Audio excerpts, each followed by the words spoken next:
Hello, it's Miss Macbeth again, and today we're going to be talking about irregular yo preterits and stem-changing preterits.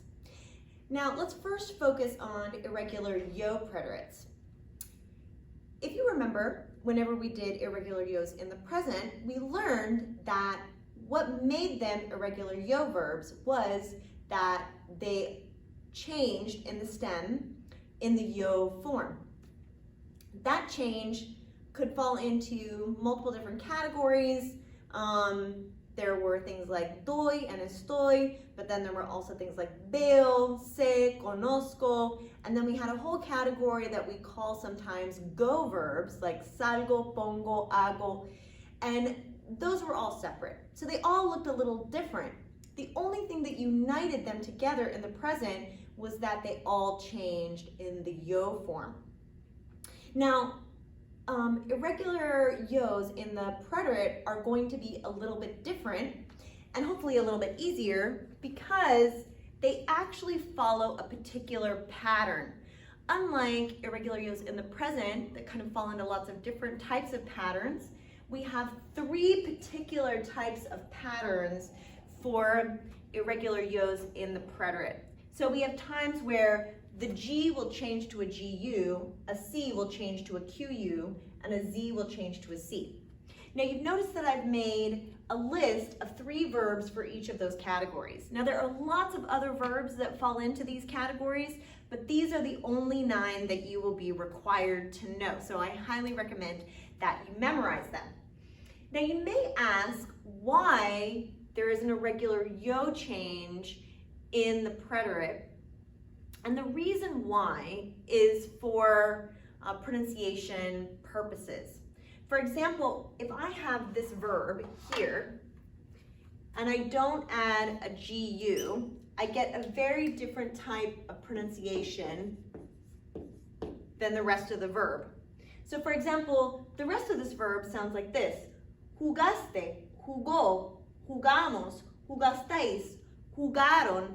And you'll notice that it's g, g, g, g in all of the pronunciation, and that is because it's G-O, G-A, and those make hard g sounds. But if I didn't add the U, this would be a G-E. And if you remember, G-E and G-I makes a he sound. So this would be juje instead of a hard G sound.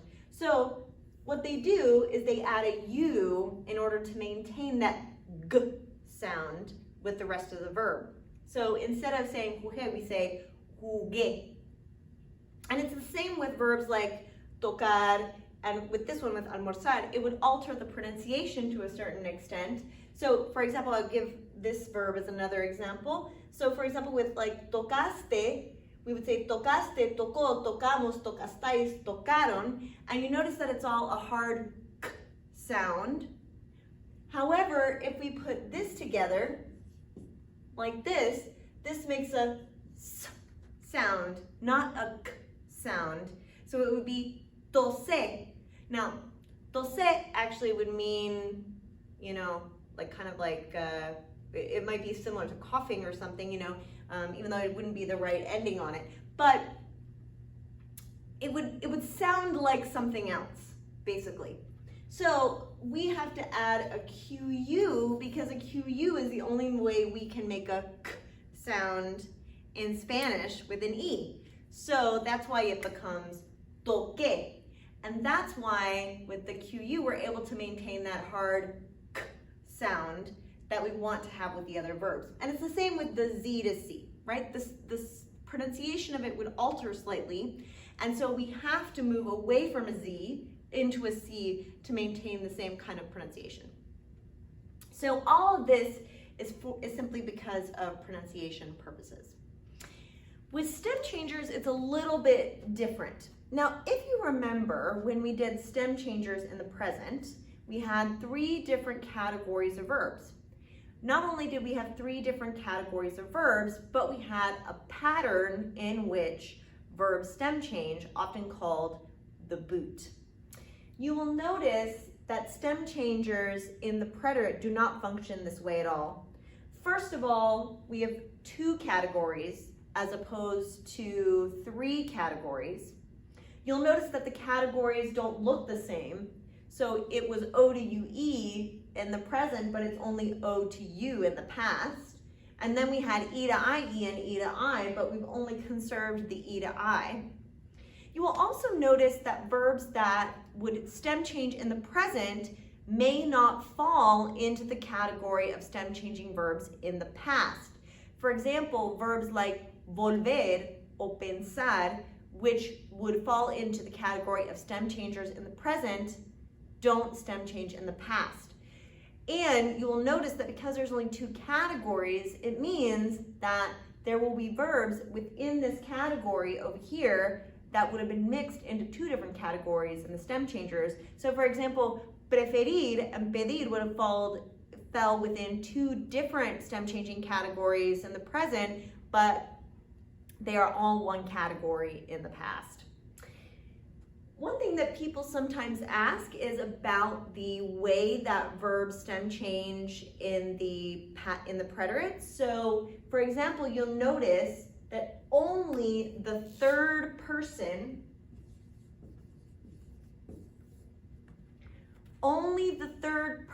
has stem changed. This will be consistent.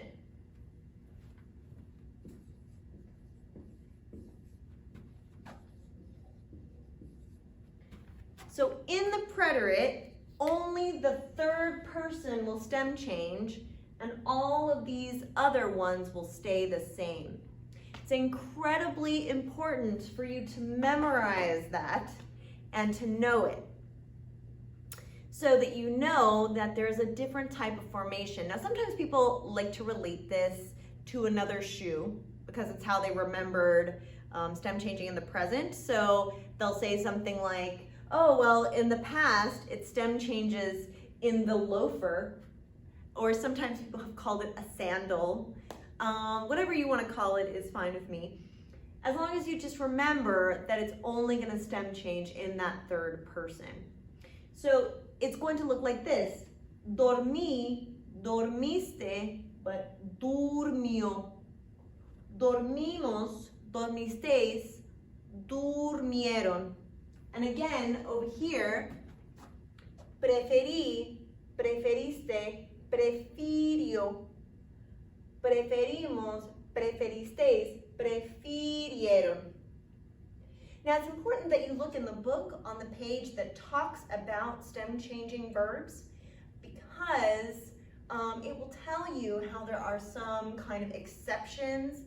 The 2 that are most important are sonreír and reírse, which follow interesting spelling patterns in the third person, so make sure to take a look at that in your book.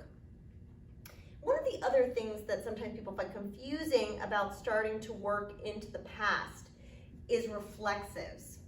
So reflexives can also stem change like any other verb. Now you remember whenever we talked about reflexives, we said when we have a reflexive verb, all we're indicating is that the subject who's doing the action is also the person receiving the action.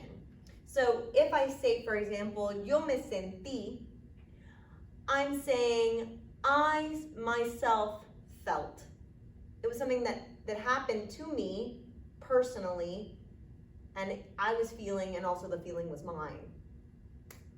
Now, we would do this the same. We still need, right, to conserve the relationship between the subject and the pronoun in the preterite. So whenever we do a reflexive, we need to make sure that the pronoun, the subject pronoun yo, and the reflexive pronoun me are gonna match up, right? So if we have a tú, we always are gonna have a te. If we have an él, ella, usted, we're always gonna have a se. If we have a nosotros, we're always gonna have a nos. If we have a vosotros, we're always gonna have a os. And if we have ellos, ellas, ustedes, we're still gonna have se. We need to make sure that those pronouns are still matching up. Other than that, the verb would relatively do exactly what these stem changing verbs are doing otherwise.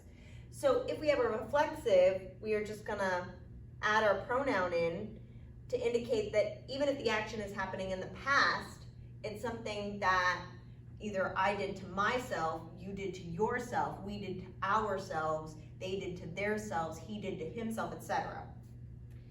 So for example, yo me sentí, tú te sentiste, él, ella, usted se sintió, nosotros nos sentimos, vosotros os sentisteis, ellos, ellas, ustedes se sintieron.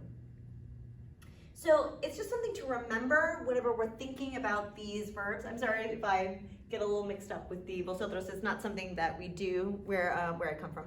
So, but it's in the book, so we like to teach it. Now, it's just something to kind of remember whenever we're thinking about going through these verbs. Now, again, this is not a comprehensive, complete overview of this topic, but it's just meant to kind of be a quick summary of the topic itself.